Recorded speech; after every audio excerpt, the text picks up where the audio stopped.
Today is September 12th in the year 2002. I'm Karen Herman with the Archive of American Television. It is my great pleasure to be interviewing Stephen Bochco in the part 2 of our Archive of American Television interview in his offices in Los Angeles, California. Great. I'd like to start with LA Law. And can you tell me how that show came about for you? Well, LA Law came about 1986. LA Law came about because Grant Tinker called me when we were still doing Hill Street. And in fact, I was still at MTM. And he said, "You're going to read in the paper that I said," I mean Grant said, "that you're developing a law show for us." I said, "Well, that's news to me." He said, "I know, it just sort of came out wrong, but," he said, "why don't you think about that?" I said, "Okay, you know." So I did, actually. I thought about a law show. And when I was fired from MTM, and I had a series commitment from NBC, I came over here to 20th Century Fox, and I had several things I wanted to do. Amongst them, a law show, which I hadn't thought through too specifically, but as a category, I thought, you know, I'd never done one before, and that would be interesting. Because parenthetically, I've always thought that a law show is a cop show, and a cop show is a law show. You're just looking at it through the other end of the telescope, you know. So having done Hill Street Blues, I thought it might be interesting to do a show about the other end of the process, the other side of the process. So I had lunch with Brandon Tartikoff, who was then the head of programming at NBC. And I said, you know, I'm going to be doing a show for you, and I'm thinking about this, I'm thinking maybe something like this, you know, what's your interest? What are your needs? And Brandon, who was wonderful, you know, said, you know, that ain't what I do. You're the drama guy. Whatever you want to do is what I want to do. So I said, okay. So after giving it a lot of thought, I decided that the law show probably was the smartest one to do of the various things that I had in mind. And so I really started to think about that and came up with the concept of LA Law as a, you know, as a full-service law firm. And basically what I did is I ripped off Hill Street. I mean, I ripped it off structurally, because I wanted to have an ensemble, I wanted to have multiple storylines, and I wanted to have multiple storylines that arced over more than you know, one episode. And I wanted to have characters who were, you know, at various times serious and committed, but also funny and venal, the way a lot of, you know, certainly the perception of lawyers being what it was and remains. I wanted to run the gamut of those personality types. And so I thought, well, if I have a divorce attorney, you know, that's just open season on fun. And an officious office manager, you know, a managing partner kind of guy, you know. And anyway, I basically came up with that whole thing. And when I was ready to pitch it, I went over to NBC, and I sat in Brandon's office, and he had, you know, a bunch of executives in there. And I laid out this concept as I saw it, and they just started hammering me. You know, well, no one's made a law show work, and God knows, since Perry Mason, and Perry Mason really wasn't a law show, it was a mystery show, blah, blah, blah. So for like 30 minutes here, I'm fighting for my life in the room, you know, defending this concept. And Brandon just sat there like a stone behind his desk. I think he was actually enjoying it, you know, just sort of watching the back and forth. And finally, after like 20, 30 minutes, however long it was, he said, well, let's just do it. And that was the end of it. The meeting was over. Yeah, so I think he was just playing with me. But actually it was good because it gave me an opportunity to sort of put this thing up on its feet and defend it against some vigorous questioning. And that's essentially how it came to be. And then I felt very strongly that I couldn't write a show like that by myself. I didn't have a law background. And I wanted very much to write it with an attorney, someone with a law background. And I also felt strongly that it was the kind of show, unlike Hill Street Blues, which is a very macho environment, that this was a show that would feature women differently. And so I thought if I could get a writing partner with a law background who was a female, you know, now I got a game.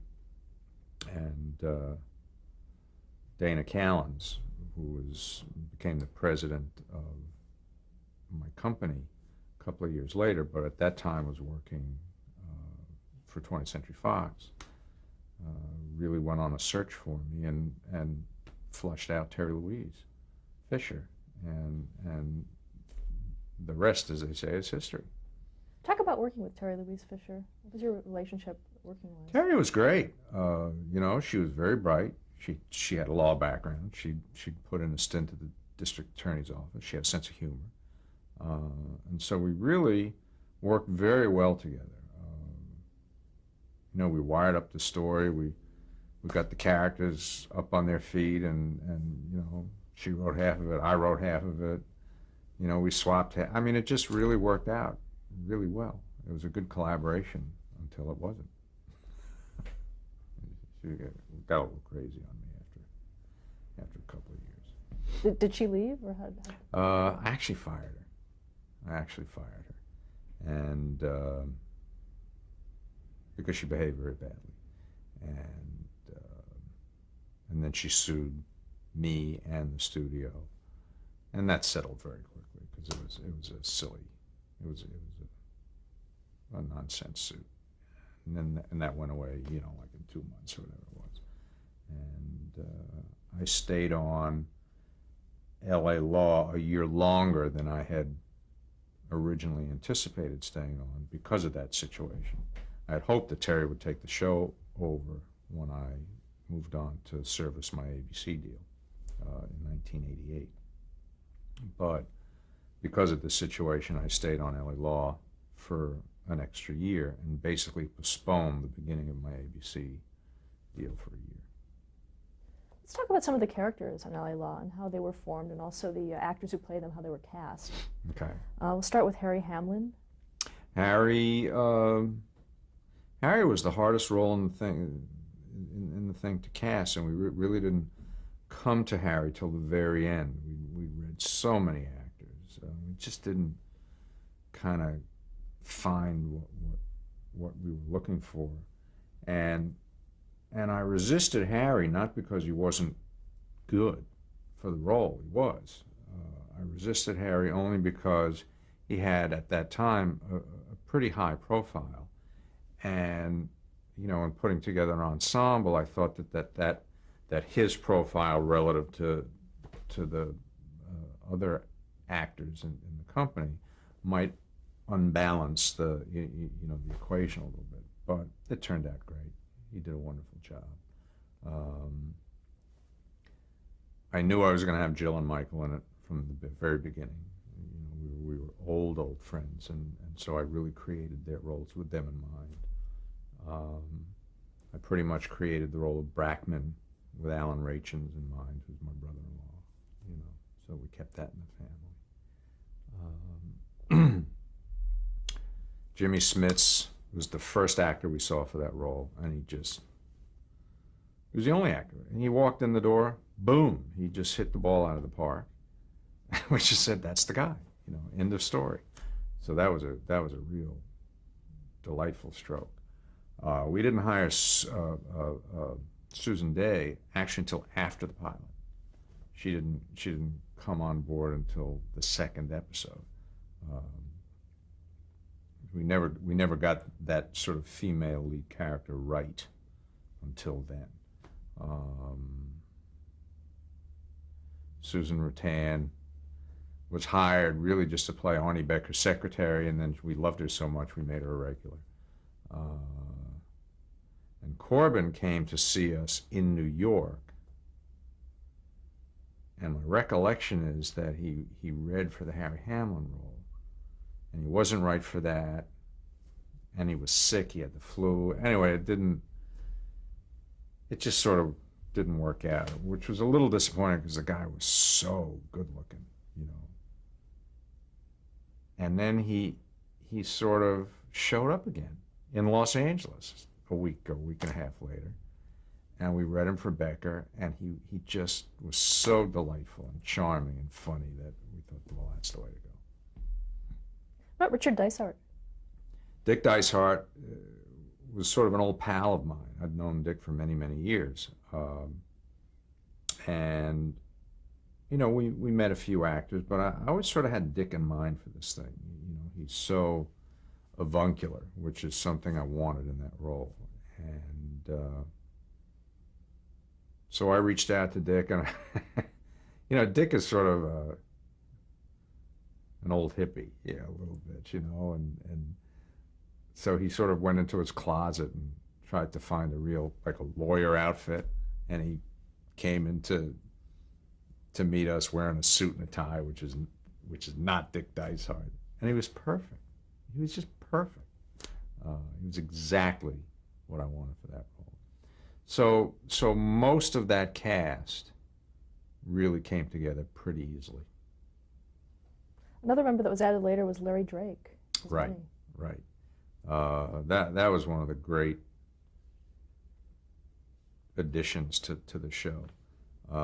We had a storyline about this woman who comes to the firm looking for you know, some legal advice relative to a will because she's terminally ill and she's got this retarded son. And so we met that character, played by Larry, in that one episode, and it just, he was so perfect. He so had that character that it occurred to us very easily and quickly that, you know, gee, here he's got a mom who's terminal. What are you going to do with this poor guy? How's he going to live his life? Bring him into the firm and make him you know, the mail clerk, the messenger, the gopher, whatever. And he was brilliant. He was brilliant. The character was great, and I think that character brought such an amazing humanity to the environment. And it was really a brilliant stroke to have him in there. Blair Underwood? Blair Underwood came to us in the second season. My idea always with this show was to have the show start out being lily white, as virtually all upscale law firms in those days were, and probably still are, for that matter, because I wanted to make a real issue of that in the firm. I wanted to do that as a real storyline, and bring in an African-American, a young African-American associate, in response to that internal debate about, you know, diversity. This is in, what, 1987, and it turns out Blair had was going to Carnegie Mellon, which is my alma mater, and he was so talented and so handsome and so utterly perfect for that role that we literally prevented him from graduating. He just grabbed the role and you know, that was that. So he was very young. I think he was barely 21 years old. Diana Muldaur? She came in after I was gone. That's a David Kelly question. When you put David Kelly in the archives, you'll ask him about that. How did you come up with storylines for that program? Made them up, you know. It really wasn't a hard show to come up with storylines for. There weren't a million law shows on the air. And because of the diversity of our characters, you know, we were doing divorce law, we were doing criminal law, we were doing corporate law. You know, it was fun. I mean, we just made up tons of stories in the first. I mean, I was there for 3 years, and for the first 2 years, you know, Terry was there. She was a lawyer. I had David Kelly, who was a brand new baby writer out of Boston. I had Bill Finkelstein, who was also a lawyer out of New York. We had Jacob Epstein. We had a couple other writers in addition. And between all the lawyers and myself, I mean, we really generated a huge number of fresh, original story ideas. Were there any specific ones, specific topics that you really wanted to tackle on this program? No. No. For me, in any show, it always has less to do with topics and more to do with ethics. You know, I think at the core of any successful show I've ever done is the issue of ethics and morality, and that's why I'm attracted to law shows, because the fundamental tension that exists between the law in theory, which is everything best about us, and the law in practice, which is often everything the worst about us, is where you get wonderful, drama. Was there a storyline in LA Law that really brought that out for you?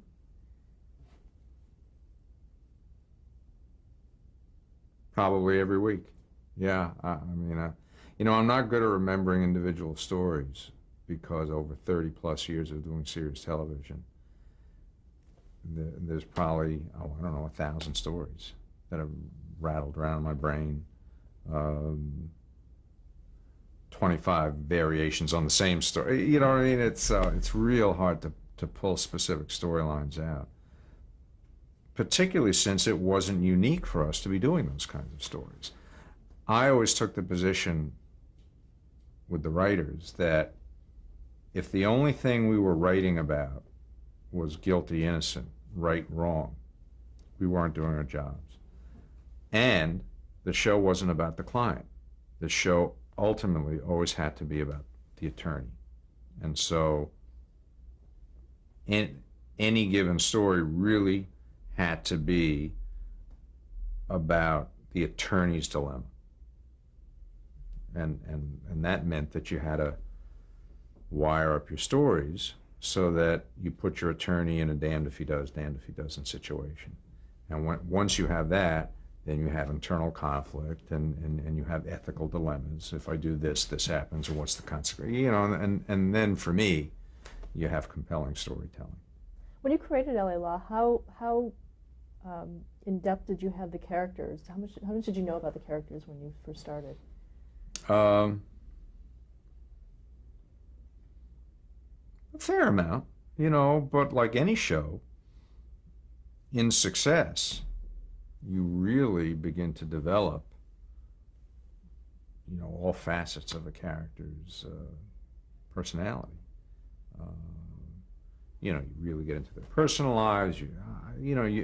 That's why a successful television series is such a wonderful opportunity for writers, because it gives you a chance to create a tapestry, which in its size and complexity is unlike any other kind of writing you would do in any other medium. So even though I felt like we sort of knew who our characters were when we started, the truth is you don't have a clue about what your characters are capable of being until you've spent a year or two with them, and the actor's personality has been infused into the character, and then you begin to really see what they're capable of and where their strengths and weaknesses lie, like that. Did you have a favorite character in that series?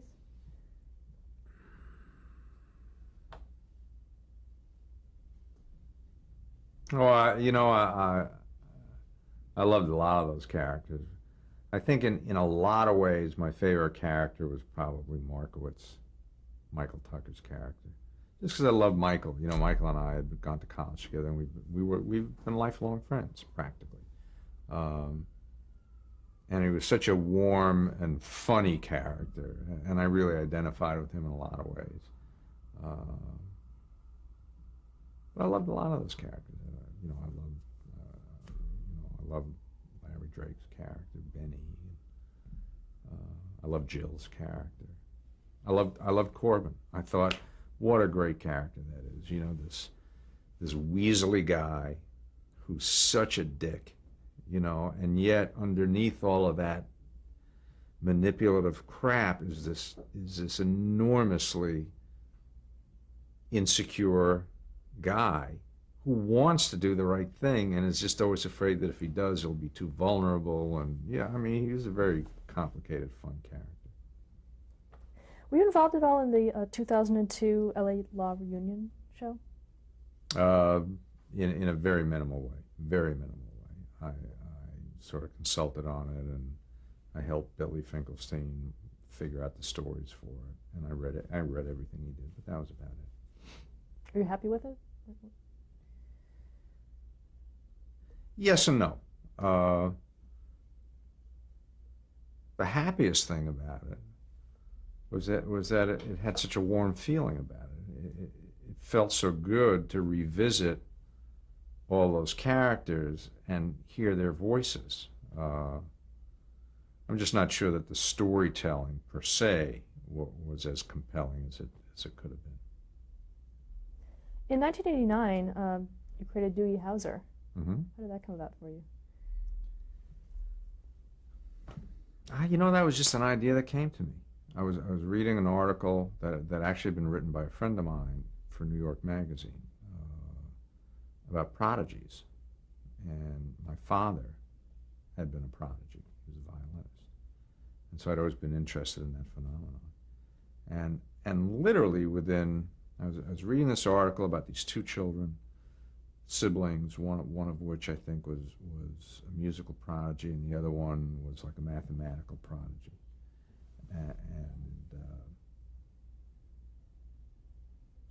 And I don't know where the medicine part of it came from, but I thought how interesting if through a series of circumstances a prodigious child had all of that gift obsessively focused on medicine, what would happen?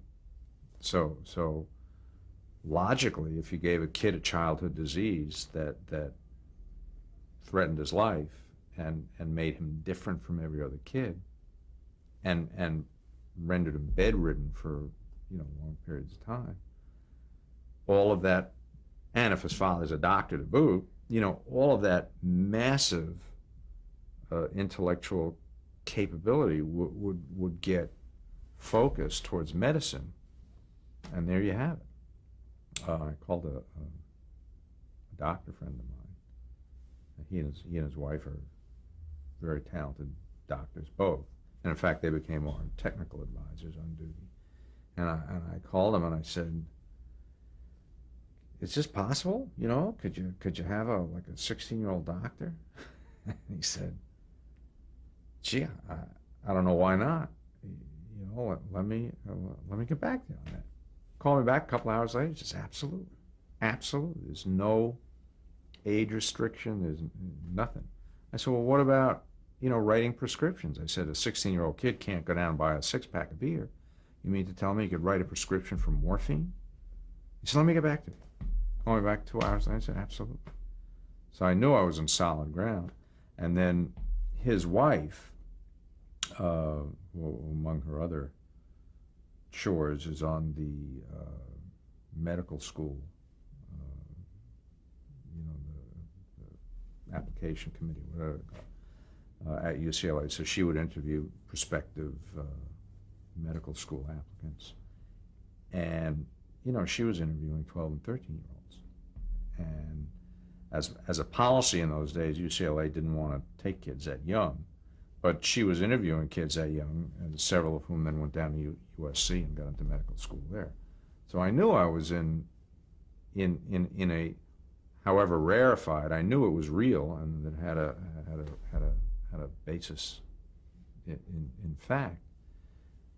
And I just wired that thing up literally in 20 minutes in my head, and that turned out to be great. I loved that show.